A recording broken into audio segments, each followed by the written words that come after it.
तो हमने लोगों को मौका नहीं देना कि लोग हमारे शहीदों को गालियां दें। हमने लोगों को मौका नहीं देना कि लोग हमारे गाजियों को गालियां दें। हमने लोगों को मौका नहीं देना कि आप 18-18 घंटे, पूरा पाकिस्तान छुट्टी पे है और आप लोग ड्यूटी कर रहे हैं, 18-18 घंटे ड्यूटी कर रहे हैं, बच्चों से दूर ड्यूटी कर रहे हैं, और फिर भी हम लोगों से गालियां खाएं तो क्यों खाएं? तो कोई एक बंदे की गलती की वजह से पूरी फोर्स को गाली मिलती है। एक बंदे की गलती की वजह से ना स्वीपर से लेके आईजी साहब तक सबको लोग गालियां देते हैं। तो बराए मेहरबानी मेरी आप लोगों से ये दरखास्त है, हमने कानून हाथ में नहीं लेना, क्योंकि हमारे साथ कानून की ताकत मौजूद है।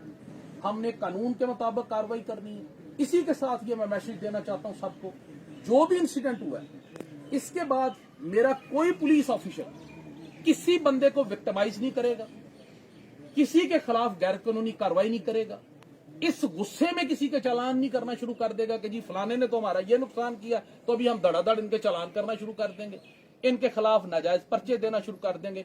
कतई नहीं, मैं बिल्कुल माफी नहीं।